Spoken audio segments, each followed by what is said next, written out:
I were running things, I would severely limit the opportunity to vote by mail.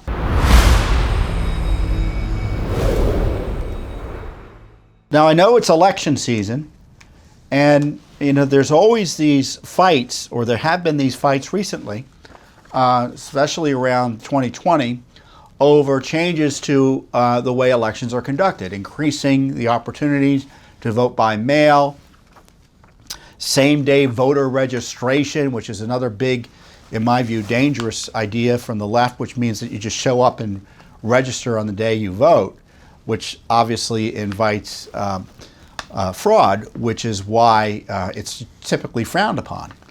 And in Delaware, there was a change to the law that increased vote by mail opportunities and imposed the same-day registration. And we had filed an amicus brief highlighting how those changes to the law were in violation of Delaware's Constitution. And the Delaware Supreme Court struck down the law, essentially agreeing with our amicus brief that the mailing voting statute impermissibly expanded or changed voting laws contrary to the plain language of the Constitution. So the decision, which came down recently, came in a case in which the court was considering the constitutionality of two state laws passed by the Delaware General Assembly that attempted to grant every voter the opportunity to vote by mail and to register to vote up to the day of the general election. So as I say, the court essentially ruled that the changes expanding absentee voters and expanding in a dramatic way the voter registration opportunities went against the relevant provisions of the Delaware Constitution. Now, this is what Judicial Watch emphasized in our amicus brief. We said that mail-in voting is highly susceptible to fraud and abuse, and told the court that the statute in question is unconstitutional and should be struck down.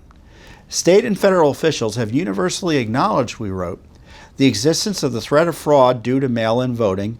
Voting by mail is problematic enough that election experts say there have been multiple elections in which no one can say with confidence which candidate was the deserved winner.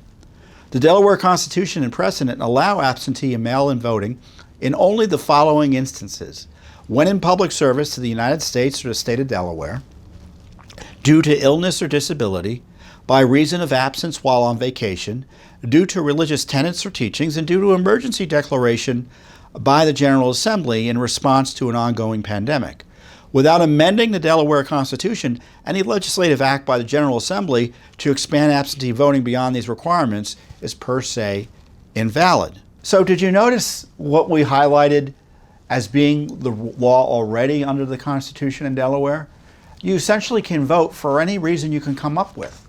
You say you're sick, you say you're on vacation, and you want to vote by mail. So you already have, in my view, already a too broad an opportunity to vote by mail.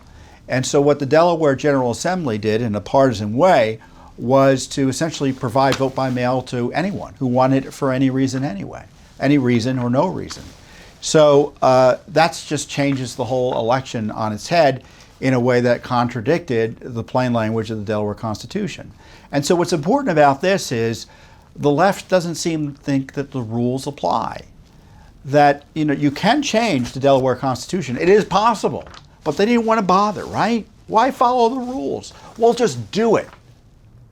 And that's not the way it's supposed to work in a Republican form of government. The Delaware Supreme Court's ruling makes it harder to unlawfully tamper with an election. And Judicial Watch is gratified the court agreed with our amicus brief and acted swiftly to strike down these unconstitutional election laws that created increased opportunities for fraud in the November 8th elections.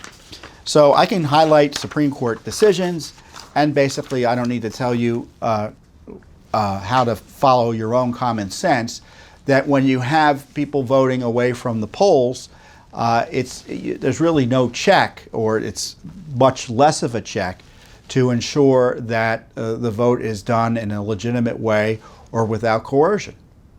I mean, that's the reality of it. And the left has decided they don't want people, or they're less interested in having people show up at the polls. And I think that's a terrible policy, and I think it ought to end. And if I were running things, I would severely limit the opportunity to vote by mail. I mean, unless you're getting your head blown off for our country abroad in the military or some other emergency situation, you should vote in person. That's the way it's done in many parts of the world without controversy. And if you want to put a polling place in an area that people who are elderly are more able to get to it, so there's no question, no help, there's no issues there, that's fine. But people should vote in person with an ID after confirming their citizenship status to even register to vote. Those should be the rules.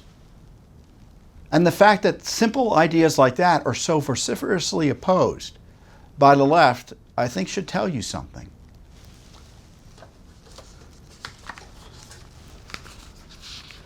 And so Judicial Watch right now is in court trying to clean up rolls in New York and in Pennsylvania and in Colorado. We're in Illinois trying to fight a law that counts ballots up to 14 days after an election. I think including undated ballots that arrive after Election Day. I mean, how does that comport with election integrity or the law? So we'll see what happens there. And of course, we're prepping for the elections as well. And I encourage you, if you're aware of election fraud or voter fraud, contact us. We've got this ad out. You can't see it, but I'm going to read it to you. Help keep our elections honest.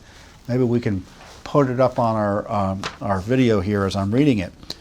A Judicial Watch election fraud report line. If you witness any suspicious activity at your polling place, have issues with your voting machine, or witness voter fraud or intimidation, alert your local polling station election officials. So do that quickly and respectfully. Call your state's election hotline. You can locate your state's election hotline number by searching online for Elections Hotline, name of your state. So if you live in Connecticut, Connecticut Elections Hotline. Send a detailed email to our election law attorneys, Judicial Watch's election law attorneys, at electionlaw@judicialwatch.org, electionlaw@judicialwatch.org. That's the email address. In your email, please describe anything strange, unusual, bizarre, suspicious, frightening, irritating, or otherwise worth noting which you witnessed. Tell us the time and location where the incident occurred. Let us know if the polling place election officials were aware of this incident, and if so, what steps were taken in response. Please include your name and phone number so our election law attorneys can get in touch with you if needed. And never, ever, ever get into a confrontation with another voter. This isn't about yelling at your fellow citizens in the polling place, folks. If there's an issue, you talk to the folks who are running the show. You avoid confronting other voters. It should never happen. Stay calm. Again, talk to the election officials and then tell us about it. So talk to the election officials. Don't say, I'm just going to tell Judicial Watch. No, tell the folks you're supposed to talk to first in the government. As I say, respectfully. Don't mess with other voters. Don't confront other voters. If you think another voter is cheating, talk to an official. Don't talk to the voter. So this is a way to help keep your elections honest. And Judicial Watch, if we find anything substantial as a result of your communications, obviously we'll follow up. And so, as always, Judicial Watch will be your watchdog, not only here in Washington, but throughout the states when it comes to election integrity. Thanks for watching. Don't forget to hit that subscribe button and like our video down below.